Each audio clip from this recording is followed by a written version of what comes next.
ॐ अज्ञानतिमिरान्धस्य ज्ञानाञ्जनशलाकया चक्षुरुन्मिलितं येन तस्मै श्रीगुरुवे नमः। श्रीचैतन्यमनोभीष्टं स्थापितं येन भूतले स्वयं रूपः कदा मह्यं ददाति स्वपदान्तिकं। वन्देऽहं श्रीगुरु श्रीयुतापदकमलं श्रीगुरुं वैष्णवांश श्रीरूपं सागरजातं सहगणा रघुनाथान्वितं तं सजीवम् साद्वैतं सावधूतं परिजनसहितं कृष्णचैतन्यदेवं श्रीराधा कृष्णपादां सरललिता श्रीविशाखान्वितं च। हे कृष्ण करुणा सिन्धु दीनबन्धु जगत्पते गोपेश गोपिकान्त राधाकान्त नमस्तुते। तप्तकाञ्चन गौराङ्गी राधे वृन्दावनेश्वरी वृषभानुसुते देवी प्रणमामि हरिप्रिये। वाञ्छाकल्पतरुभ्यश्च कृपा सिन्धुभ्यैव च पतितानां पावनेभ्यो वैष्णवेभ्यो नमो नमः। जय श्री कृष्ण चैतन्य प्रभु नित्यानंद श्री अद्वैत गदाधर श्रीवासादि गौर भक्तवृंद। हरे Krishna Krishna Krishna Hare Hare Hare Ram Ram Ram Hare Hare. Hare Krishna. So, welcome all for today's Bhagavad class. So, we are going to start today chapter number 3, which is named as Karma Yoga. So, last chapter, last class, we saw uh, about Sthita Pragya, who is a Sthita Pragya and how does Sthita Pragya work. So, that was last section we saw in the last chapter. So, last time in verse number 2.47, 2.49, sorry. So 2.49, here, if we see in this verse, Krishna says, reject all abominable actions. So, dure hi nahi avaram karma, buddhi yoga dhananjaya, buddho sharanam anvicha kripana phalahitava. So, here, Krishna says that reject all abominable actions. So, action has different meanings. Action means the work, or action can even mean reaction to a work. So, Krishna is telling Arjuna that by buddhi yoga, what do? You do the actions, but keep away from all the fruits and reactions. So you don't uh, you do nishkam karma yoga over karma kand. So you don't desire for fruits. That's why you don't do karma kand, but do nishkam karma yoga. That is, you do the work without expecting results. So that was what Krishna meant. But Arjuna is thinking that Krishna is saying do not do the work only, because karma even means work, and karma even means actions or the reaction to the work we done. So there is a difference of understanding between what Krishna is saying and Arjuna is understanding. And therefore, Arjuna is thinking that on one side Krishna is saying to fight, and on the other side Krishna is saying that, oh, do not fight. That is, not do actions. So now Arjuna wants to clarify what does Krishna actually mean in verse number 2.49. And therefore, in the first two verses of this chapter, uh, Arjuna will clarify his doubt by asking him a question. And then Krishna will systematically answer the Arjuna's question. So let us see how it goes. So here says everyone must engage in some sort of activity in this material world, but actions can either bind one to this world or liberate one from it. By acting for the pleasure of Supreme without selfish motives, one can be liberated from the law of karma, action and reaction, and attain the transcendental knowledge of the self and the Supreme. So in this world, nobody can live without any work, and work can either bind us or can liberate us. So if we work for Krishna, it will liberate us. If we work for ourselves, it will bind us. So therefore, let us see what does karma yoga or work mean. So let's start from verse number 1. Arjuna uvacha jayasi chet karmanaste matta buddhi janardana tatkim karmani ghore mam niyojasi keshava. So Arjuna uvacha, Arjuna said, Jayasi, better, Chet, if, Karmana, then fruitive action, Te by you. Matta is considered Buddhi intelligence, Janardana, O Krishna. Tat therefore, kim why, karmani, inaction, ghore, ghashli, mam, me, niyojasi, you engage or are engaging, Keshava, O Krishna. Arjuna said, O Janardana, O Keshava, why do you want to engage me in this ghastly warfare, if you think that intelligence is better than fruitive work? So, why want you to engage me in ghastly welfare? Because I don't want to uh, fight. And therefore, here Arjuna, anyways, do not want to fight, and therefore, he's giving this argument that why you don't want to fight because intelligence is better. So, jnana is better than work, or better that I don't fight. Purport: the Supreme Personality of God, Sri Krishna, has very elaborately described the constitution of the soul in the previous chapter, with a view to delivering his intimate friend Arjuna from the ocean of the material grief. And the path of realization has been recommended: Buddhi Yoga or Krishna consciousness. Sometimes Krishna consciousness is misunderstood to be inertia, and one with such a misunderstanding often withdraws to a secluded place to become fully Krishna conscious by chanting the holy name of the Lord Krishna. But without being trained in the philosophy of Krishna consciousness, it is not advisable to chant the holy name of Krishna in a secluded place, where one may acquire only cheap adoration from the innocent public. Arjuna also thought of Krishna consciousness of Buddhi Yoga or intelligence in spiritual advancement of knowledge as something like retirement from active life and practice of penance and austerity at a secluded place. In other words, he wanted to skillfully avoid the fighting by using Krishna consciousness as an excuse. But as a sincere student, he placed the matter before his master and questioned Krishna as to his best course of action. In answer, uh, Lord Krishna elaborately explained Karma Yoga or work in Krishna consciousness in the third chapter. In this third chapter, so we already saw what Krishna is telling about the soul in the last chapter, that we are not his body but spirit soul, and soul cannot be cut, cannot be died, and nothing can happen to the soul. And then uh, here Prabhupada is saying that Krishna consciousness does not mean that no work, which is sometimes being told by so many people that Krishna consciousness means you do not do any work, you just chant Hare Krishna and be happy. But here, first, we should know the philosophy before going to secluded place and chant. Because without knowing the whole philosophy and everything, if we just go, then we'll get some cheap version for some time. And after some time, we'll not be able to do our chanting in secluded place also. So it's not so easy.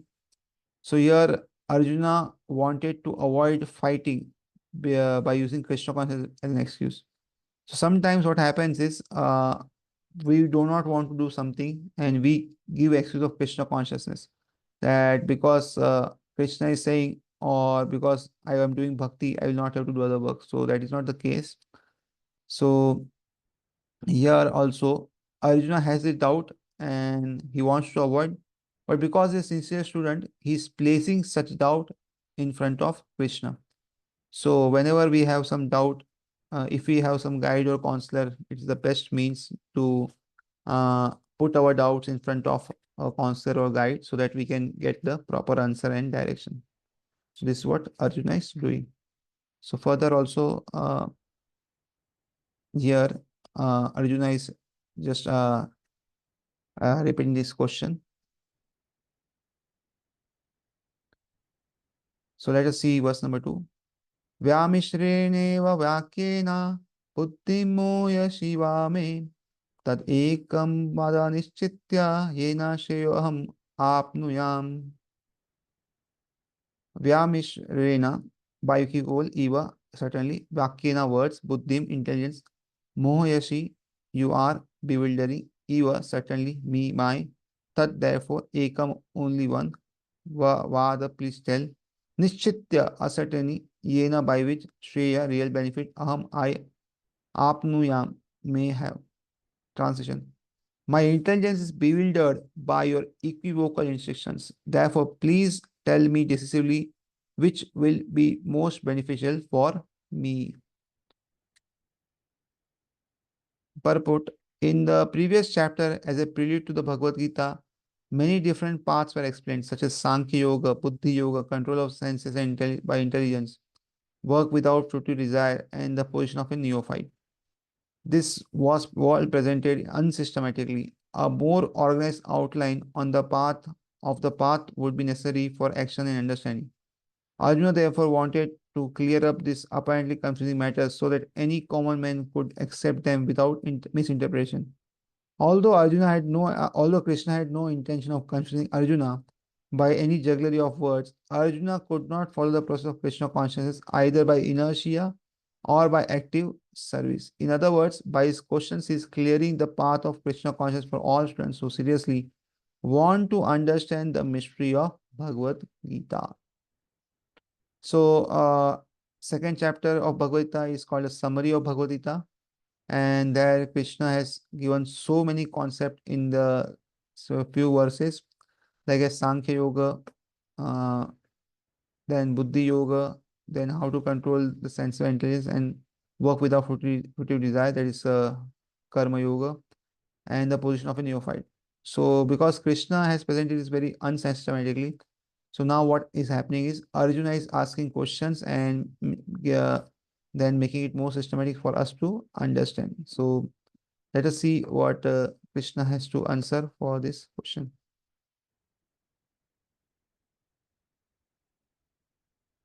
Shri Bhagavan Uvacha Lokasmin Dvidvida Nishta Pura Prokta Mayanaga Jnana Yogena Sankhyanam Karma Yogena Yoginam.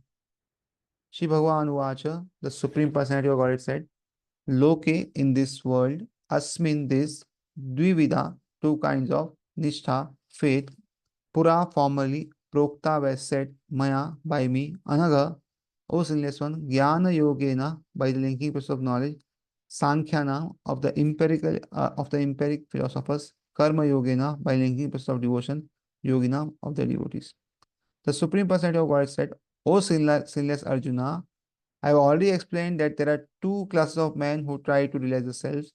Some are inclined to understand it by empirical philosophical speculation and other by devotional service. So actually, these are two kind of people. One is Jnana Yoga, we do philosophical speculation of different times. Another is Karma Yoga. So by doing the work in devotion, they try to understand Krishna better, or they do devotion service. So in the second chapter, verse 39, the Lord explained two kinds of procedures, namely Sankhya Yoga and Karma Yoga or Buddhi Yoga. In this verse, uh, the Lord explains the same more clearly. Sankhya Yoga, analytical study of the nature and spirit and matter, is a subject matter for persons who are inclined to speculate and understand things by experimental knowledge and philosophy. The other class of men work in Krishna consciousness as it is explained in the 61st verse of second chapter. The Lord, okay, so there are two kinds of procedures, Sankhya Yoga or Sankhya means actually numbers. So it describes the number of elements and everything. So to do speculation and so many things to come to a conclusion. It is also similar to, and then the second is the Buddhi Yoga. So Buddhi Yoga can mean also that Krishna consciousness, or it can also here say that to understand Krishna by one's intelligence. So here Acharyas give both the examples or both the understanding. So there are so many different kinds of verses in different chapters. Some directly mean Krishna consciousness, and some can mean both Krishna consciousness and even Karma Yoga, or linking with the work we have done.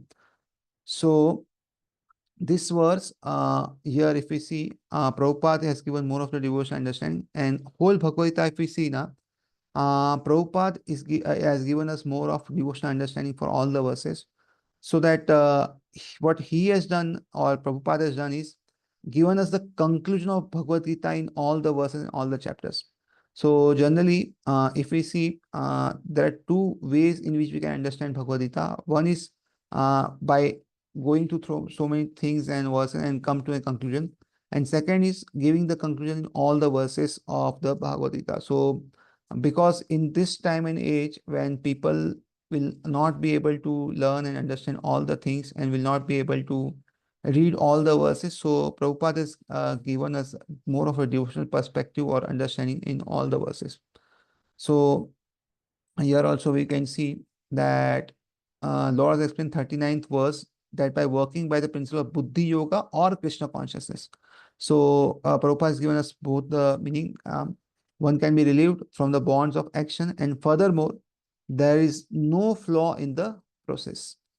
The same principle is more clearly explained in the 61st verse that the Buddhi Yoga is to depend entirely on the Supreme, or more specifically on Krishna. And this way, all the sessions can be brought under control very easily. Therefore, both the yogas are interdependent, as religion and philosophy. Religion without philosophy is sentiment or sometimes fanatism, and while philosophy without religion is mental speculation. So, if we follow some religion and there is no philosophy, so we say that bhavnaatmak hai ya bhav se kar rahe. So then it is fantasm, or there is no meaning, the fanatism. So somebody may follow, but without any basis. So it cannot last long, or we say that वो क्या बोलते हैं अंधा अंधे लोग या we are following blindly. So blindly we should not follow. And other time is if there is religion but there is no philosophy, is sentiment. And if it's reverse, so there is philosophy is there but there is no religion, then it is mental speculation, because there is no end to how much philosophy and how people may think in different ways and think. Then we can just mentally speculate to me like this is, but we cannot come to a conclusion. So both are necessary. So uh, the ultimate goal is Krishna, because the philosophers who are very also sincerely searching after the absolute truth come in the end to Krishna consciousness. This is also stated in Bhagavad Gita. The whole process is to understand the real position of the self in relation to the super self. So, Sambandha means to know oneself, to know Krishna, and to know our relationship with Krishna. So, this all comes in Sambandha Gyan, or the knowledge. So Sambandha, if we know the knowledge properly, the Sambandha Gyan properly, then we can go to Abhidaya. And then the provision comes. So Abhidaya is the process and provision is the result. So Sambandha knowledge means that to know us, who are we, what is the conscious position, then who is Krishna, and what is Maya, and the interrelation with all these things all comes in Sambandha Gyan. And therefore, here, the whole process to understand the real position of the self in relation to the super self. So, what is our position in relation to Krishna or Supreme Personality of Godhead? That is what we need to know. The indirect process is philosophical speculation, by which gradually one may come to the point of Krishna consciousness. So, another process is philosophical speculation. Oh, this is not true, or this is not untrue. Like this, we speculate on so many things, and then gradually will come that oh, 1980, this is not, it is not, this is not. And this is what is Krishna consciousness. So, at the end, we can come to the point. And the other process is directly connecting everything with the Krishna or in Krishna consciousness, or we can directly come to the conclusion of Krishna consciousness. Of these two, the path of Krishna consciousness is better because it does not depend on purifying the senses by a philosophical process. Krishna consciousness is itself the purifying process, and by the direct method of devotional service, it is simultaneously easy and sublime. So, one is directly practicing spiritual practices in Krishna consciousness, and one is indirectly going by so many paths like Jnana Yoga, Karma Yoga, and all. So, out of this, by definitely Krishna consciousness is better directly doing Krishna consciousness bhakti than indirectly going through so many different paths. So, because if we see in all the paths now, there is called as Nitya Dharma and so is called as Naimitika Dharma. So Nitya Dharma is the dharma of the soul and Naimitika Dharma are the dharma of the body. So Bhakti or Krishna consciousness is the Nitya Dharma, and therefore if it is practiced, then we need not practice all the other things, because it will remain the same. Like somebody who is a jnani or somebody who is a karmi. So if he practices karma yoga or jnana yoga, and ultimately if he receives liberation, so what happens? All the practice which he has done previously, he will drop it off. He'll after getting liberation, he will not practice all the process. But only bhakti yoga, whatever we practice now, like Shravanam, Kirtanam, Vishnu, all will practice further also after going back to God also. And therefore, only bhakti is nitya dharma, all other are naimitika dharma, or dharma of the body. And therefore, other paths will take its own time. And when some bhakta or some devotee intervenes between them, then the process may be fast. Otherwise, it will take its own time. And therefore, here also, uh, we can understand that if we directly do Krishna Bhakti or Krishna Bhakti, then it is the fastest way, or other ways like Karma Yoga, Gana Yoga will take a longer time. And second, this Krishna consciousness is actually easy and sublime. This also we should understand that in Krishna consciousness, the rules and regulations are very less actually. In other paths, there are so many yama, niyama that it takes a longer time actually. So, and it is even difficult, takes longer time, but Krishna consciousness is simple also and takes a shorter time. So that is better than other processes. So, verse number four. So here, Krishna discourages premature renunciation, and he tells that one should not renunciate before the time has come. Otherwise, it will create havoc.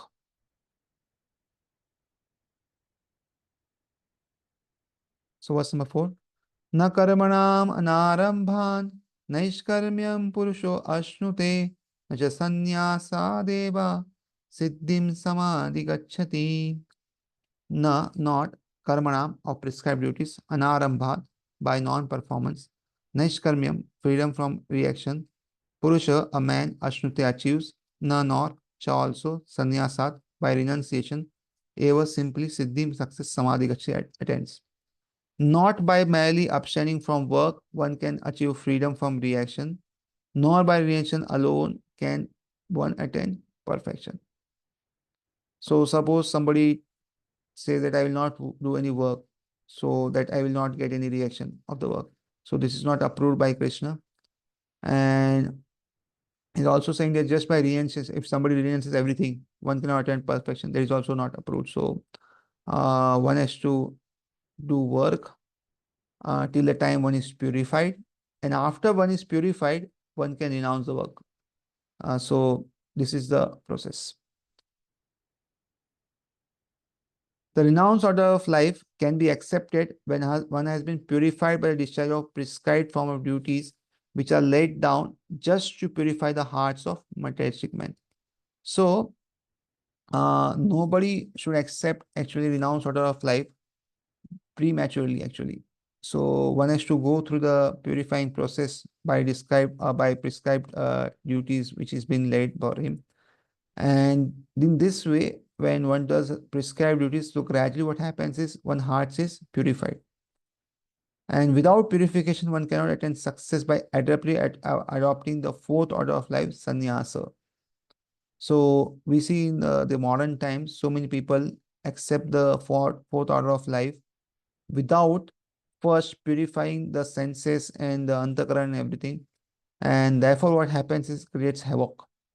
Because one is externally dressed as sannyasa, but internally one does not have the qualities of a sannyasa, and likewise one's actions with others, they're all questionable because one has not acquired the qualification for sannyas. According to the empirical philosophers, simply by adopting sannyasa or retiring from futile activities, one at once becomes as good as Narayana. So according to the philosophy or the Gyanis, I think, so they say that one if one is adopt sannyasa or one becomes retired from futile activities or daily work, then what happens is one becomes as good as God or Narayana. And therefore we see they address each other as Narayana or the God. But Lord Krishna does not approve this principle, but Krishna says that it is not good. Without purification of heart, sannyasa is simply a disturbance to the social order. So till the time one heart has been purified by daily devotional practices or by any methods which one uses, maybe karma yoga, jnana yoga, whatever, till the time one cannot take sannyas. Otherwise, it will create a disturbance in the social order. On the other hand, if someone takes to transcendental service to the Lord, even without discharging prescribed duties, whatever he may be able to advance in the cause is accepted by the Lord. So on the other hand, what happens is somebody does some amount of bhakti yoga, even if his heart is not purified or there are some problems, still because one is doing bhakti, so whatever he does, he will be able to advance in spiritual life, and this is accepted by the Lord. Swa alpam api asya dharmasya trayate mahato bhayan. So this is we have seen this verse 2.41, that even a slight performance of such a principle enables one to overcome great difficulties. So if one progresses some part of his life in such a principle, then one will be able to overcome great difficulties in life. So uh, this is very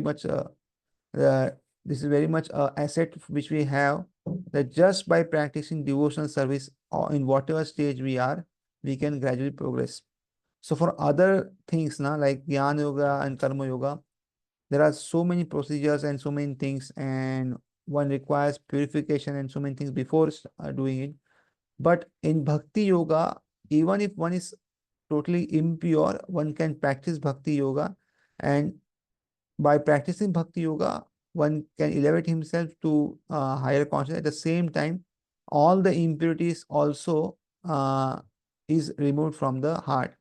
So Bhakti Yoga is actually the only one which can be practiced in today's day and age, where other processes like karma and gyan, which require a lot of patience and lot of rule relation, is actually not doable or not practical in this age and time. And therefore, one should practice Bhakti Yoga with a full dedication in heart. So, verse number 5. So here, Krishna is saying that nobody in this world can refrain from doing something. So everybody has to do something or the other. Why one has to do something is because one is bound by the three modes of material nature, and one has to act helplessly according to the modes of material nature. So whatever modes one is in, one will act in that mode. So there is no person who can stay still. So if one is a mode of goodness, he will act in the his action will be in the mode of goodness. If one is in the mode of passion, he will act in the mode of passion. So likewise, whatever modes one has acquired, one will act according to the modes. And in this world, nobody is 100% in goodness or passion or ignorance. So there are mixed modes, and therefore one will act accordingly. So let's see verse number 5. Nahi kaschit shanamapi jatu tishtati karmakrit karyate hi avasha karma sarva prakriti jair gunain.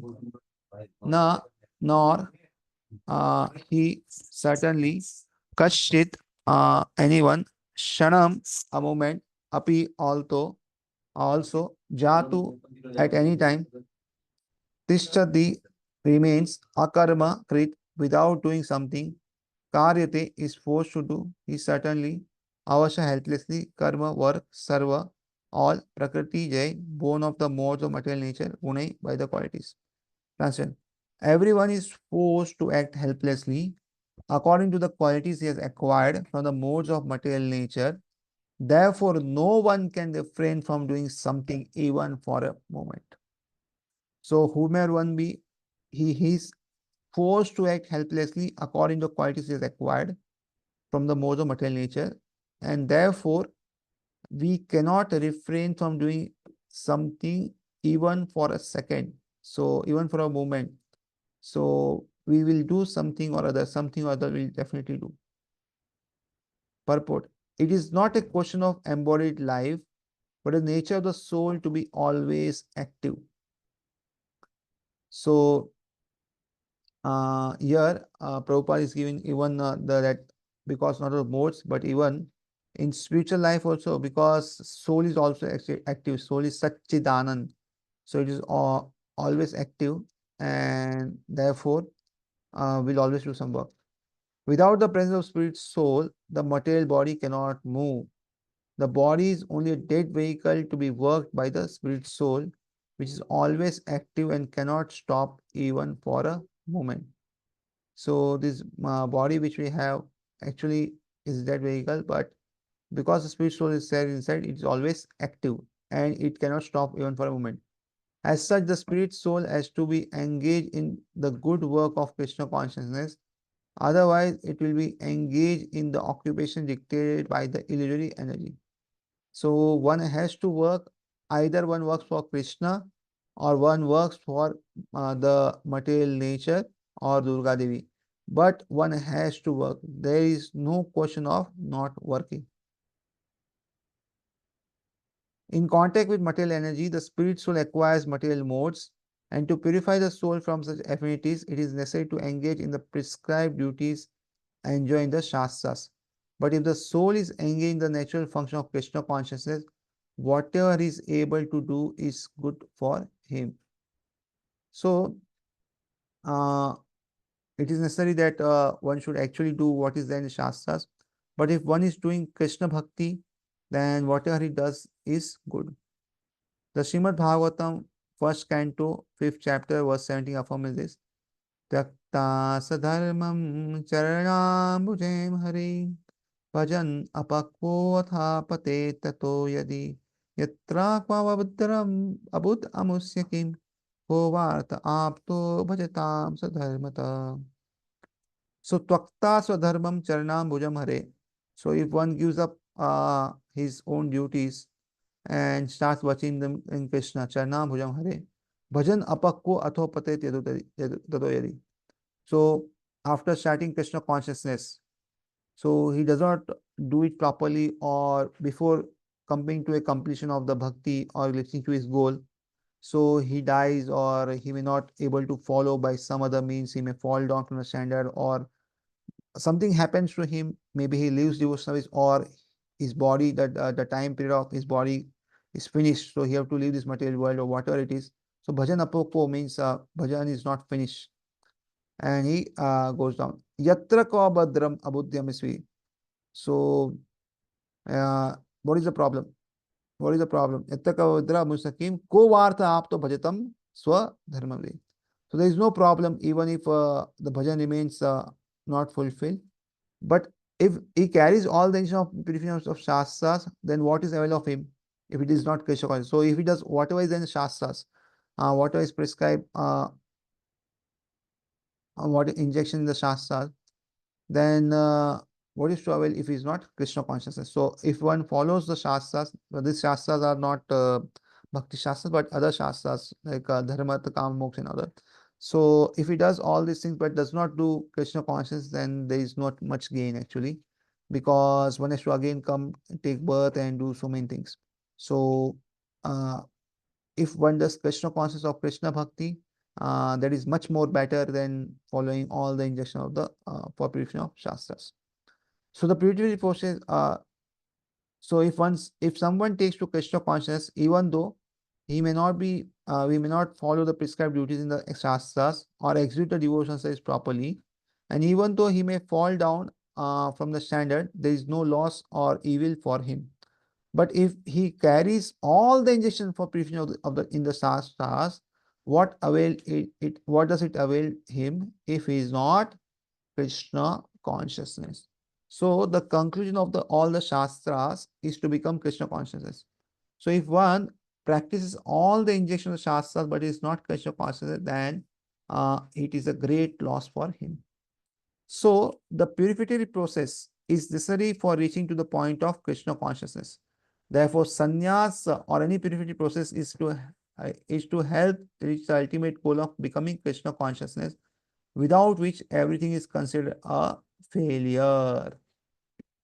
So whatever prerequisites are there, it is necessary for one so that one may become Krishna devotee, and therefore sannyas or any prerequisites is to help one to become Krishna consciousness, and without which, without becoming Krishna consciousness, everything what we do in material plane is actually of no use, because uh, it will not lead us to ultimate destination of going back to God, but will again come here and again take birth in some of those species, and again birth and death cycle will go on. So the human form of life which you have got is an airplane actually. So it is a ticket for going back to God. It is like aeroplane. We see aeroplane which are going to different directions. So when it has to refill, or when it has to fill the fuel, it has to come down to material world, and after refilling the tank, it can go wherever it wants actually. So like this material body which you have got, this human form of life is like we have got the ticket, and we are refilling, and we can go wherever according to our karma and destination. We can go to different species of life, and actually this human form of life awards us benediction to go back to God also. So we should use this opportunity to develop Krishna consciousness, to practice bhakti very nicely, and go back to God. So, verse number 6. So, verse number 6 is that one is a pretender who refrains or who restrains his senses, but his mind dwells on the sense objects. So, what happens is when we artificially or prematurely launch all the actions, but our senses will meditate on it, our mind will meditate on it, it is actually not beneficial. This is what is explained here. कर्मेन्द्रियाणि संयम्य ये आस्ते मनसा स्मरन् इन्द्रियार्थान् विमूढात्मा मिथ्याचार स उच्यते. Karma indriyani, the five working sense organ, samyamyama, controlling, ya, anyone who, aste, remains, manasa, by the mind, smaran, thinking of, indriyan, indriya, arthan, sense objects, vimuda, foolish, atma, soul, mithya, achara, pretender, sa, he, uchyate, is called. Translation. Anyone who restrains the sense of action, but whose mind dwells on the sense objects, certainly deludes himself and is called a pretender. So, suppose there are some sense objects, like there is some gulab jamun or something. So may I restrain, I will not eat, I will not eat, so I will not go there. But our mind is dwelling on that. Oh, I want to eat, I want to eat. Then what happens is one is called a pretender. So therefore, this is very important that sometimes we show that we are renunciates, that we don't want this, we don't want to enjoy this, we don't want to enjoy this. But our mind wants to enjoy, and it is always thinking of that, then actually we'll call as pretender. So this is a very important thing, because so many people in this world takes to renounce sort of life or to sannyas actually. So without purification, so what happens is externally the dress is there, and externally one may refrain that I will not enjoy this, I will not enjoy that, but the mind is enjoying, and therefore it is not advisable, because in the long run one will again come to the material plane, because the mind will drag oneself to this material plane, and uh, will do such activities which are not good for the spiritual life or a sannyas life. Purport: there are many pretenders who refuse to work in Krishna consciousness but make a show bottle of meditation while actually dwelling within the mind upon sense enjoyment. So these are called pretenders, because they tell that will not do Krishna conscious work, but then do some meditation or something. So dwelling the mind upon sense enjoyment. So mind is dwelling. So contemplation can be done by eyes also, and can be done by mind also. So whatever we see in a day, whatever we hear in a day, we should be very careful of what we see and what we hear, because on these thoughts and on what we see, our mind will dwell upon. And therefore, if our mind will dwell upon that things, then we'll be stuck with that things. So we should be very careful. Such pretenders may also speak on dry philosophy in order to bluff sophisticated followers. But according to this verse, they are the greatest cheaters. So Prabhupada is saying that some pretenders are there who pretend. So you do not work for Krishna, but pretend that of doing some meditation. So they may speak all some dry philosophy so that they get some followers or anything. But actually, Prabhupada is saying that they are that is teachers, cheaters. For sense enjoyment, one can act in any capacity of the social order. But if one follows the rules and regulations of his particular status, he can make gradual progress in purifying his existence. So, if somebody wants sense enjoyment, he can work in any capacity. But if one follows the rules and regulations, then what happens is he will gradually progress to purify. And what rules and regulations are he has to follow depends on what his particular status is. But he who makes a show of being a yogi while actually searching for the exact objects of sense realization must be called the greatest teacher. So outwardly one is shown as yogi, that one uh, is like a renunciate. But what he's doing is he's searching for some sense realization, that I will get sometimes something like here or there sometimes. So he's a cheater, and even though he sometimes speaks of philosophy, so sometimes we see that so many people who do not practice dharma or religion, but they may speak of philosophy very nicely. So they are cheater. His knowledge has no value because the effects of such sinful man's knowledge are taken away by the illusion of the Lord. So his knowledge has no value because whatever he speaks, it has no effect. And therefore, whenever we teach something, some of the concepts or anything, we must actually practice and then teach. That is the ideal way of teaching. So it will have some effect on others. And therefore, if we chant, then we can tell others to chant. If we read, we can tell others to read. If we don't do, but just tell others that you do this, it doesn't actually work. Such a pretender's mind is always impure, and therefore the show of yogic meditation has no value whatsoever. Such a pretender's mind who is pretending is impure. So there is difference between these two. See, there are some people who want to control the senses. They are trying, but they are not able to. So uh, they are actually very sincere. But there are some who actually does not want to control the senses, but outwardly they show that, oh, I am so sense controlled. So such people are called pretenders, and these are not good. So the person who are struggling or who wants to purify, but there are some issues because of past conditioning or something. This is explained in verse number 7, which we can see now.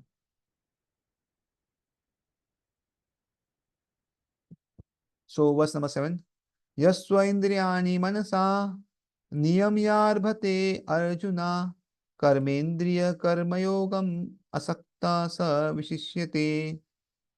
या one who two but indriyani the senses, manasa by the mind, niyamya regulating, arabhate begins, arjuna o arjuna, karma indriye by the active sense organs, karma yogam devotion, asakta without attachment, sahi vishishyate is far by far the better. On the other hand, if a sincere person tries to control the active senses by the mind and begins karma yoga in Krishna consciousness without attachment, he is by far superior. So, such a person is superior because he is trying to control his senses and is not pretending that I have control and not doing show bottle spiritualism. So actually, he's actually trying. So he doesn't want to cheat the innocent public, but actually he wants to purify his existence. So such person is much better than the above verse who is a pretender. Purport: instead of becoming a pseudo transcendentist for the sake of wanton living and sense enjoyment, it is far better to remain in one's own business and execute the purpose of life, which is to get free from the material bondage and enter into a kingdom of God.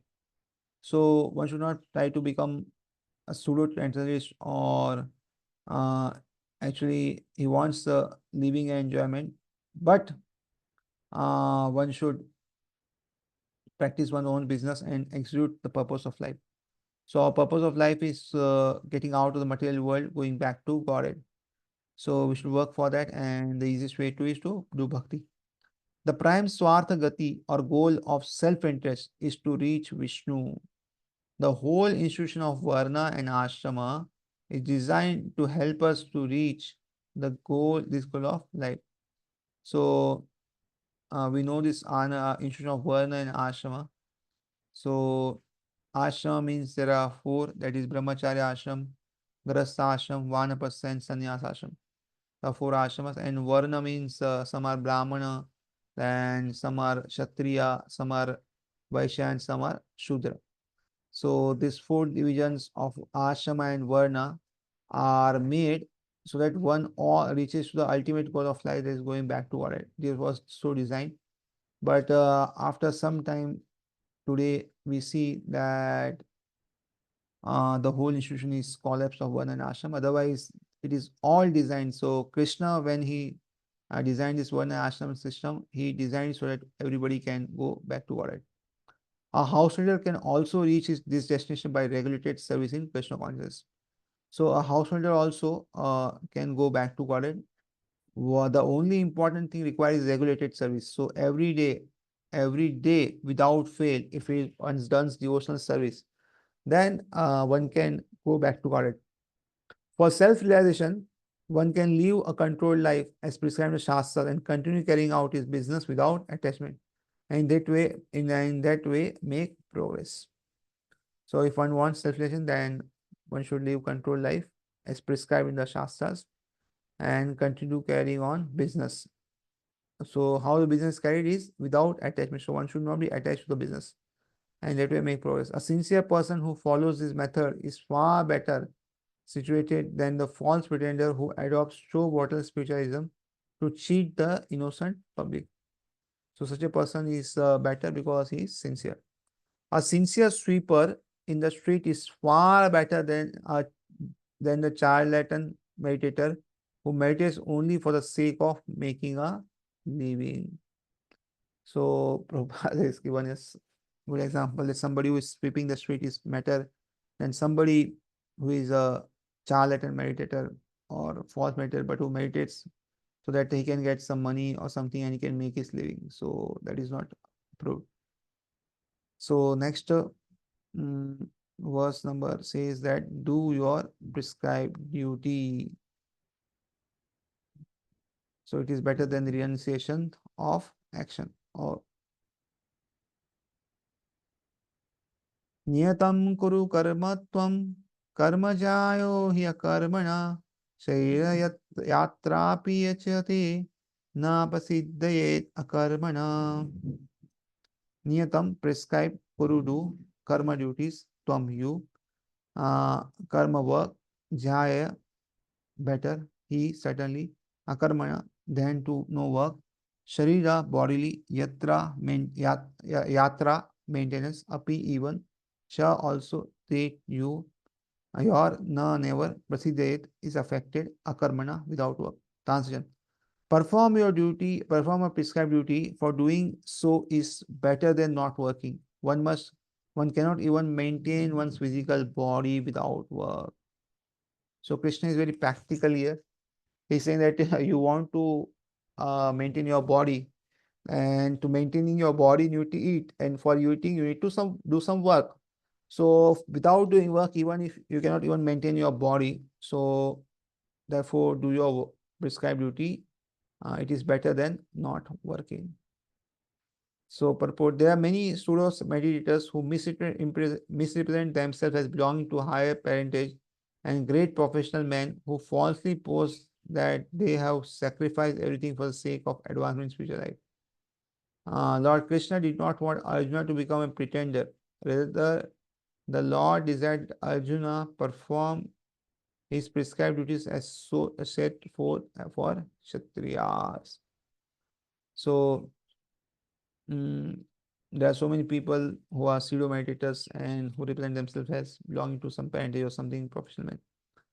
So, they say that they have advanced in everything for spiritual advancement, but it doesn't show in their life and not their advance also. So Krishna doesn't want that Arjuna become a pretender, but he does the work which is set for Kshatriya. So when one does work now according to the gunas and prescribed by Shastras, so gradually one is purified, because every work if we see now, there are some things in the work we like and some things we'll do because it has to be done. So it will have some purification also. So in this way, these are things are done. So Arjuna was a householder and a military general, and therefore it was better for him to remain as such and perform his religious duty as prescribed for the householder Kshatriya.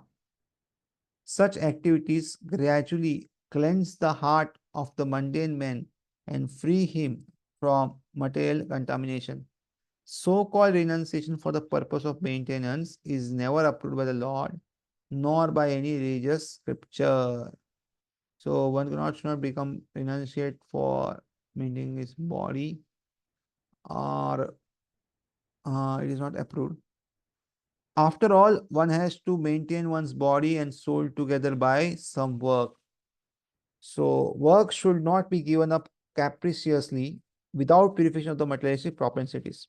So one has to work till the time one heart is fully purified. So till the time this heart is not purified, if one leaves the work, then it will not be good for him. Anyone who is in material world is certainly possessed of impure propensity for lording it over material nature, or in other words, for sense gratification.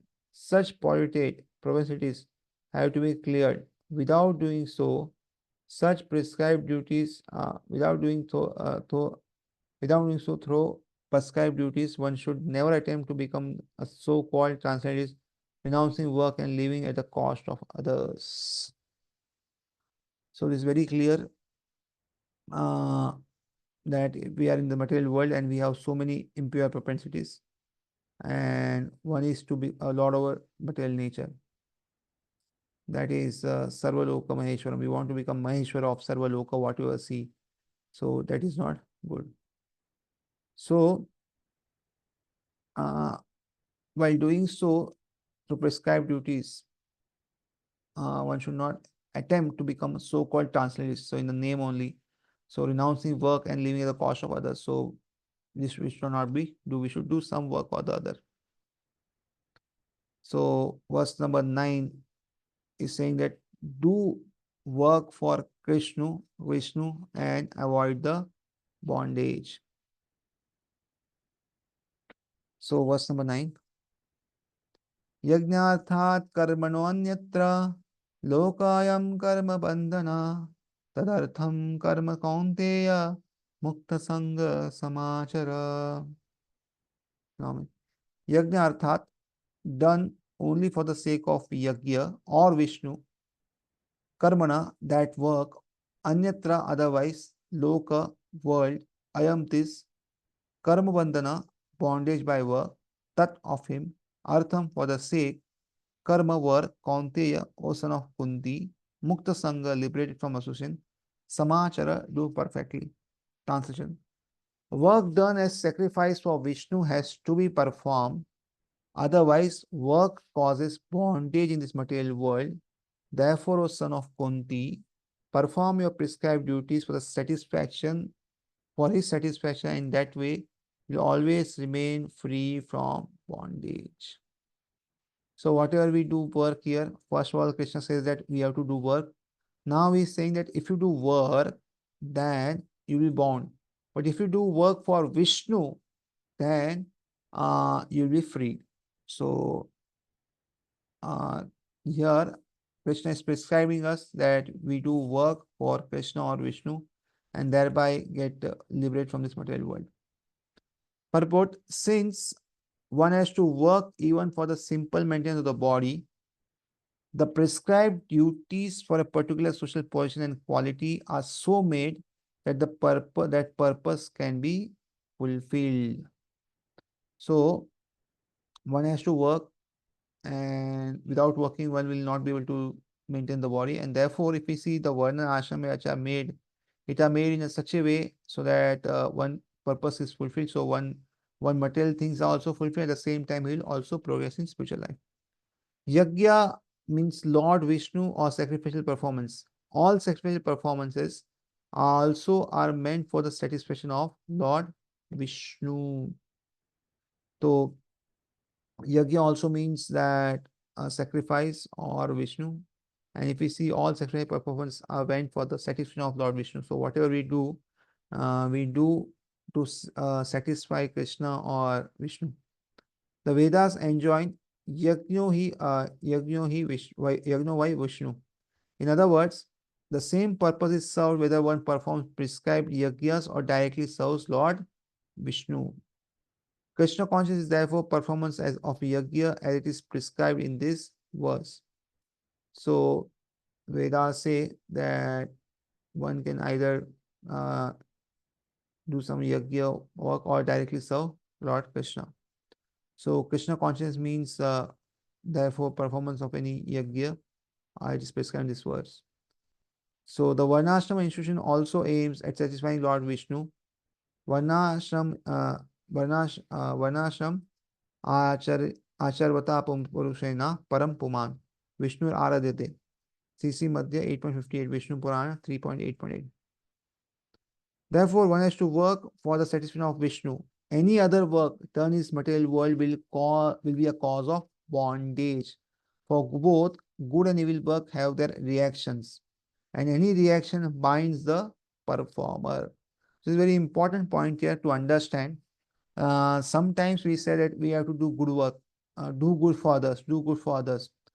But any work done, whether it will be good or evil, will bind us. So if we do some good work also for somebody, we'll have to come again to the material world. If we do some bad work also, we have to come again to this material world.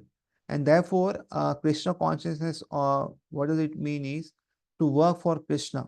Whatever we do only for Krishna. So that what happens is, if we do work for Krishna, then there is no bondage in this material world, because we are doing work for Krishna. Otherwise, if we do work, anything we do, if we do some social work or something, suppose somebody lends 1,000 rupees to other person because he's in need of that money. So what will happen is a good deal is created, and that 1,000 rupees has to come back. So one has to again take birth. So in this way, if we see, if one does good or one does bad, one has to again come to this material world and go to cycle of material world. But Krishna consciousness, if one does work for Krishna or Vishnu, then what happens is automatically all the good and bad deeds are finished and one will go back to God. Therefore, one has to work in Krishna consciousness or satisfy Krishna or Vishnu. And while performing his activities, one is in liberated stage. So while performing these activities also, one is actually in the liberated stage. That is the great art of doing work. And in the beginning, this process requires very expert guidance. So this is a good way of doing work. And in the beginning, we need some guidance of how we can do each and every work for Krishna.